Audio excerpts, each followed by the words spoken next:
This is a brief disclaimer before I get started with the actual content of this video is that I am currently sick as of recording this, and as I am getting better, but my voice still might sound a little funky, so I apologize for that in advance. But getting back to the actual content of this video, Apple's first computer was a lookable known as the Macintosh Portable in 1989. However, laptops were becoming partially popular at that point, so the Macintosh Portable is not a viable option for most people. So on October 21st, 1991, Apple released 3 laptops. The lowest end option, the PowerBook 100, the mid-range option, the PowerBook 140, and the highest end option, the PowerBook 170. As you can see right here, I have a PowerBook 140. Whilst it's mostly identical to PowerBook 170, it does offer some compromises to make it cheaper, such as a passive matrix display instead of the active matrix display with more eligibility on the PowerBook 170. A slower 16 MHz processor, no FPU, couldn't be upgraded, and came with a standard 20 MB hard drive compared to a standard 40 MB drive on the 170. However, the PowerBook 140 was controversial because it was introduced with System 7.0.1, which actually, let me see what mine's running. Yeah, only had 2 MB of built-in RAM, and upgrading that was really expensive. Yeah, this one right here is running System Software 7.1. Furthermore, the PowerBook 140 didn't launch with System 7.0.1 globally because it wasn't globally available. So a Japanese 6.0.7 kanji talk version of Apple system software was modified to run on the PowerBook 140. Therefore, many people use System 6.0.7 on their PowerBook 140s for better performance. Now, on August 3rd, 2092, the PowerBook 140 was replaced with a PowerBook 145, which is a minor upgrade. But how does it like to use a PowerBook 140 today, almost 34 years later? Let's explore it now. So one neat thing about this, because this is an older LCD display, is that you can adjust the brightness right here on the fly, which obviously brightness isn't quite as good on the display because it's over 30 years old. But you can also adjust the contrast on the fly, which is actually really handy because I should probably do that for focus reasons. And know that these lines that you see going down the screen, they are not visible in real life. It's just a common issue with older displays. And so let's go ahead and take a look at the actual hardware of this computer right now. So closing the lid right here, which has a physical latch. If we move over to the back right here, we have our I/O. So we have our cord right here. Right here, you also have 2 kickstands, which you can use to prop this computer up. Furthermore, you have a 3.5-inch floppy drive right here. And on this side, you have the slot for the battery, which is no longer present on this variant because the battery has long since been shot, and luckily it has been taken out because these batteries are little nickel metal hydride batteries that can leak battery acid. Right here on the back, you just have some basic screws and whatnot. And right here on the front, you have the Apple logo, which actually faces this side instead of the other side like in Layer Max. And turning this machine back on, as you can tell, it says basic stuff like a trackball because this was before trackpads became very common. And you have your keyboard, which actually feels, I mean, it has a lot of key travel, but this keyboard doesn't feel horrible. And furthermore, this right here is System Software 7.1, so it's obviously older software, but you still have some features like an alarm clock, which was actually removed in 10.3 Panther in 2003. However, it was brought back with macOS Ventura in 2022. And no, the timer on this computer is not correct. You also have a battery indicator, which lets you indicate the battery. It's obviously not going to work on this because this machine doesn't have a battery.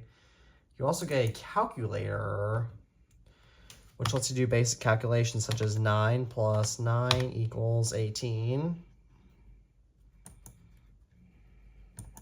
You have the chooser, which is for Apple Talk, and I think this might be for Apple's modem servers. Again, I don't know because I am only 16 years old, so these computers were long before my time.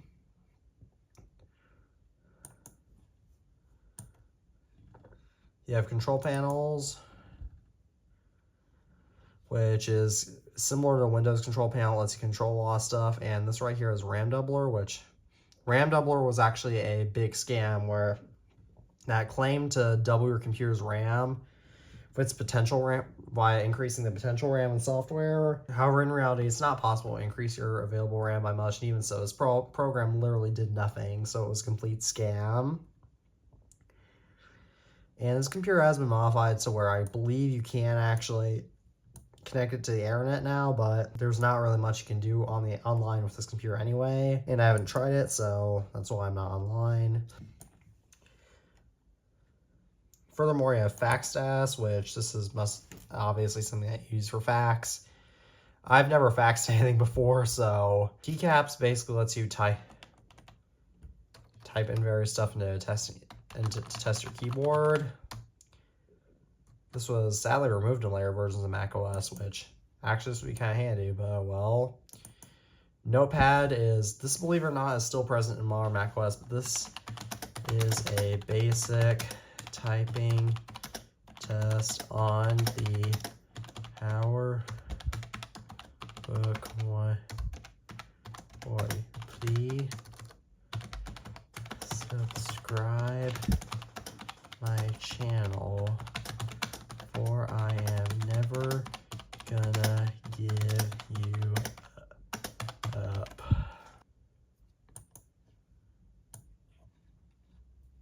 And then you have a puzzle application, which was actually available on the macOS dashboard all the way up until macOS Catalina when they removed it in 2019. But I have no idea how to solve this, and I'm very, very bad at puzzles anyway. And then you have Quick Fax, which is also more faxing software. Scrapbook base. I don't even know what Scrapbook does. Yeah, sure, play sound. Okay, this is just literally a demonstration of like how you can put various stuff for a scrapbook.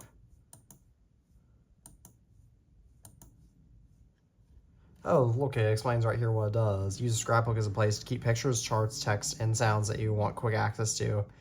Build a graphics library, store your favorite sounds, keep a letterhead design to paste into your memo, store a distribution list or other frequently used text. See your owner's guide for more information. Okay, I don't know if I have the owner's guide to this computer or not. I don't think I do. But even so, I don't like to read manuals anyway. Oh, this is Wi-Fi. Finding Wi-Fi. Let me actually see if it'll find my local. Yeah, it's not going to find my Wi-Fi right now. Interestingly enough, this comes with modified to have a Wi-Fi card, because even the aluminum PowerBook G4s from 2003, 2005 did not come with Wi-Fi pre-installed. At least the earlier variants didn't.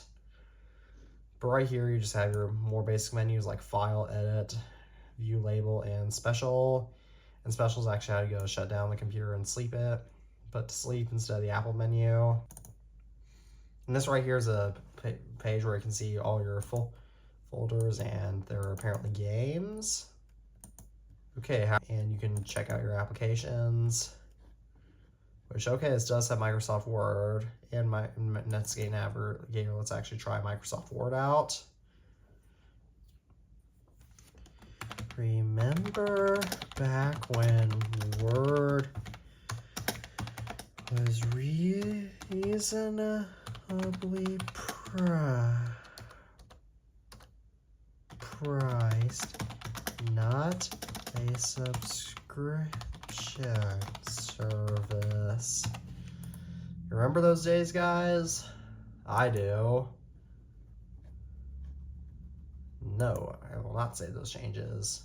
And M1 Ultra? Didn't this computer was new enough to have an M1 Ultra, but oh well. And then going back to games, this right here has a lot of games, but I'm not a big gaming guy, but I will test out Tetris because I do seriously love Tetris. Tetris, please.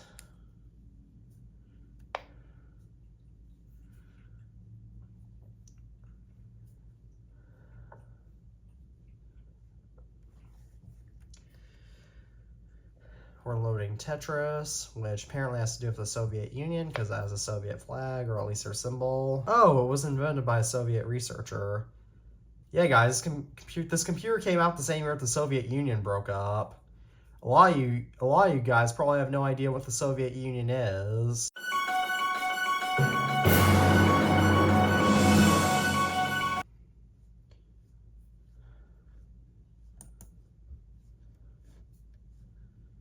Level 0, please. Start game.